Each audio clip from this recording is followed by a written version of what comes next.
Bonjour, je suis Dr. Paul Simard, psychologue, et aujourd'hui, je vais vous faire une petite vidéo sur la gestion du stress dans les couples et la détresse conjugale. C'est une réflexion qui m'est venue suite à des questions qui ont été présentées dans certains groupes de discussion sur est-ce que c'est les femmes qui initient davantage les ruptures versus les hommes. Et ça m'a fait réfléchir sur certains facteurs de stress et certaines recherches en neurosciences sur la gestion du stress. Et j'ai fait une petite réflexion là-dessus que je vous partage à l'instant. Il arrive fréquemment que dans la communication conjugale, la femme peut s'initier l'expression de ses mécontentements. C'est-à-dire, elle va dire, ben là, telle attente, on avait dit qu'on faisait ça, ou j'aimerais ton aide là-dessus, plutôt que tu sois en train de t'occuper de tes choses là-bas, viens ici. Donc, il y a des études qui démontrent que lorsqu'un homme se fait dire chérie, il faudrait qu'on se parle, il y a un pic de stress immense qui monte à ce moment-là. Donc, à partir de ces éléments-là, j'ai fait un lien avec les recherches de Sonia Lupien sur le stress, en fait, sur les marqueurs de stress. Et elle, dans une des conférences à laquelle j'ai assisté, elle disait que parmi tous les facteurs de réaction au stress, et chez les hommes et chez les femmes, la chose la plus fragile au stress au monde, c'était l'ego masculin. C'est-à-dire que lorsqu'un homme se fait critiquer sur sa compétence, qu'il se fait dire qu'il ne procède pas de la bonne manière, qu'il n'est pas le bon, il y a un immense pic de stress qui monte. Donc sur ça, je suis un peu basé là-dessus pour faire une réflexion sur nos origines biologiques, en disant que les hommes sont prédisposés à réagir, seraient prédisposés à réagir plus fortement au stress si on suit le passé de chasseur et tout ça. Donc si l'homme était en mode combat et devait faire face à une bestiole où c'était soit lui qui la tue ou soit elle qui la tue, une bête sauvage, ben la pique de stress était super bienvenue à ce moment-là pour pouvoir faire face au danger. Mais là, le problème, c'est qu'aujourd'hui, le pic de stress y apparaît alors que c'est pas une personne qui normalement devrait être dangereuse, mais devrait normalement être un partenaire amoureux. Donc là, il y a quelque chose qui marche pas, là. Mais le corps, lui, va réagir selon les seules trois manières possibles de réagir au danger. C'est-à-dire, il va se mettre en mode combat, il va se mettre en mode figé ou il va se mettre en mode fuite. Dans un conflit conjugal, je vais vous donner des exemples pour chacun de ces modes de réaction au combat-là et à quoi ça peut ressembler. Et ensuite, je vais le lier avec la détresse de l'autre conjoint, la détresse, par exemple, féminine. Donc, on part avec la prémisse de l'homme qui se fait critiquer. Il se fait dire tu fais pas tel genre de choses ou tu fais trop tel genre de choses. Le gars stressé. S'il utilise la réaction de lutte, ben, ça pourrait être de monter le ton.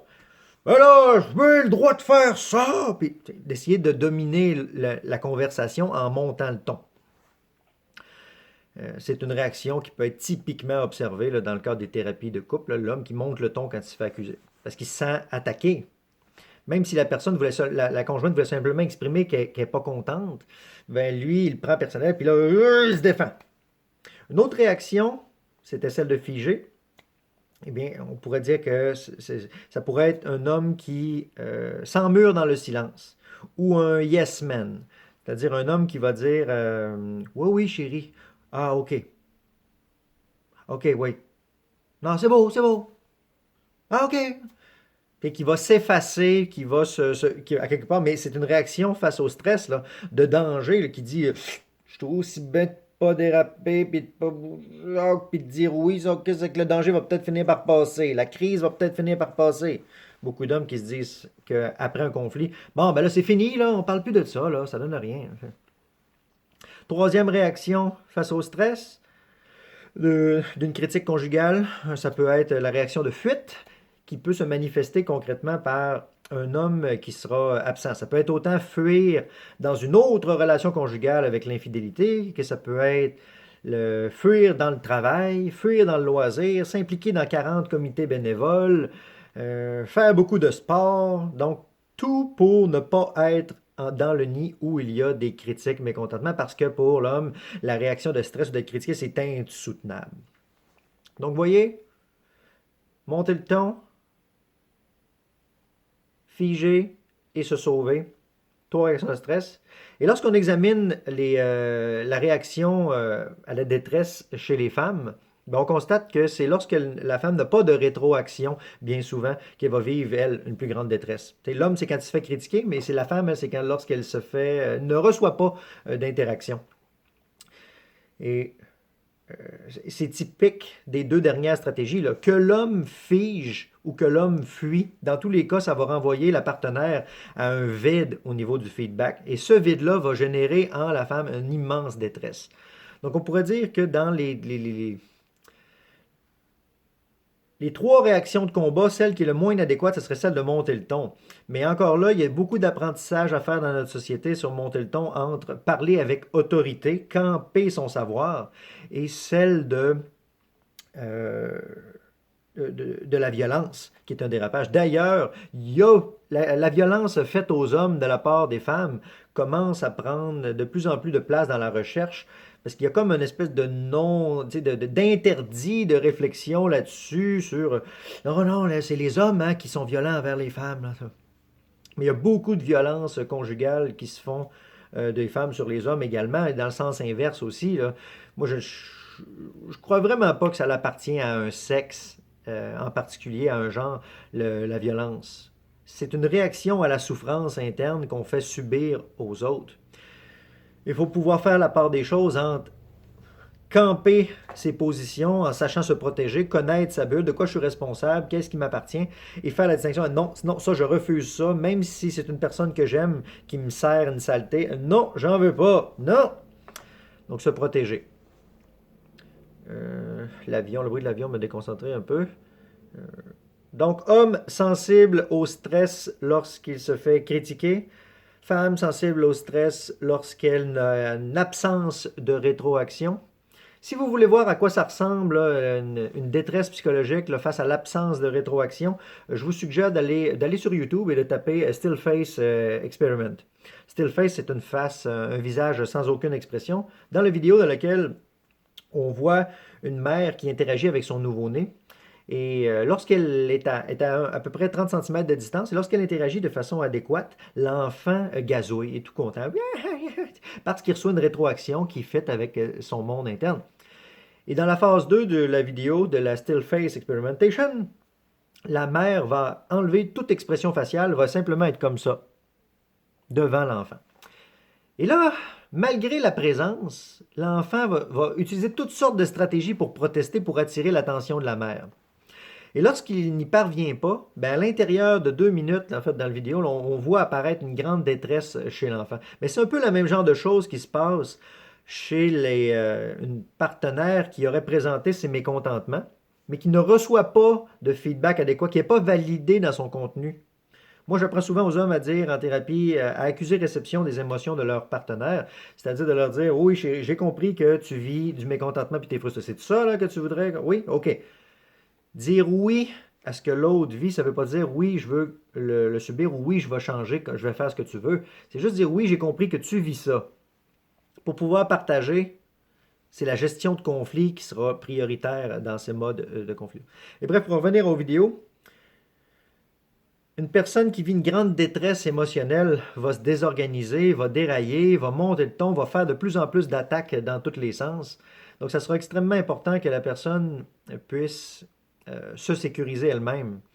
Mais ce n'est pas toujours possible. Donc, si vous avez la capacité de vous protéger vous-même et que vous voyez un partenaire qui est complètement en train de péter les plombs, ben essayez de rester dans la bienveillance vous-même puis d'offrir de l'amour à l'autre personne sans contre-argumenter. Laissez de côté les contre-argumentations puis les justifications. Faites juste simplement accuser réception que l'autre est en maudit puis ou que l'autre vit beaucoup de souffrance. Puis là, on va essayer de voir comment on peut le gérer ensemble. Parce que le couple n'est pas un lieu paradisiaque pour être heureux. Il y a beaucoup de gens qui idéalisent le couple en disant ça va être ça. Quand je vais être en couple, je vais pouvoir être enfin heureux. Mais en fait, les recherches démontrent que le couple, c'est un incubateur à conflit. Ça rapproche tout, le beau et le pas beau. Donc, ce qui prédispose, en fait, dans les recherches sur le succès conjugal, ça sera davantage la capacité de gérer les conflits ensemble. Donc, si les personnes ne réagissent, ne gèrent les conflits qu'à travers les trois mécanismes de survie, là, comme je l'ai dit tout à l'heure, combattre, figer et fuir, il est fort probable que le couple est condamné à beaucoup de malheur. Mais dès qu'on peut basculer dans mettre ses limites, Pas s'effacer dans le silence, mettre ses limites. Pas dominer l'autre, tenir son point et lui affirmer avec autorité que c'est inadéquat telle chose pour soi. Et de ne pas faire du lien conjugal le seul lieu de salut pour être heureux. Le bonheur, l'expression c'est être heureux, donc c'est dans soi, c'est être connecté à elle. C'est pas dans faire, c'est pas dans avoir, c'est pas dans paraître, c'est en soi. Donc, si vous voulez revenir sur certaines notions théoriques que je vous ai parlé dans cette vidéo-ci, je vous recommande de taper sur YouTube Still Face Experiment et je vous recommande également d'aller voir les recherches de Sonia Lupien sur les facteurs de stress chez les hommes et chez les femmes. Donc, pour revenir à la question initiale qui parlait de la détresse, est-ce que les femmes sont celles qui initient davantage les ruptures? Eh bien, je dirais que je suis très prudent par rapport à ce genre d'affirmation généraliste-là, surtout que je ne connais pas les chiffres statistiques exacts. Euh, je dirais que si une frustration initiale exprimée par une femme n'est pas accueilli par le partenaire de manière adéquate, qui se défend, qui bat, qui s'en va, qui fuit, qui fige, ben ça va générer de la détresse chez la partenaire.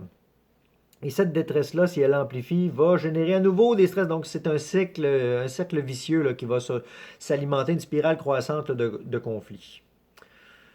Mais ceci étant dit, c'est autant valable pour les deux. L'homme va également avoir le droit de présenter ses mécontentements et il est possible que ce soit la femme qui va réagir en luttant, en s'opposant et en figeant ou en fuyant. On est dans une société où les rôles traditionnels ne sont plus ceux qui dominent pour conditionner l'interaction conjugale. Mais par contre, biologiquement, on est encore très influencé par nos réactions de, de, de, de- de combat ou de gestion de conflit. Donc réfléchissez, partagez, connaissez-vous vous-même. Si vous vous connaissez, que vous connaissez vos limites, ce sera déjà ça de gagner pour pouvoir entrer dans une relation conjugale beaucoup plus saine et satisfaisante. Donc sur ça, c'était le Dr Paul Simard, psychologue. Je vais lire en commentaire de ce vidéo avec attention vos commentaires, vos questions. Et si vous avez des idées de thèmes que vous aimeriez voir traités sur des enjeux cliniques et sur les pratiques généralement reconnues ou des données probantes, en fait, il me fera plaisir de faire un survol là-dessus dans les prochains jours. Et donc, je vous dis à bientôt!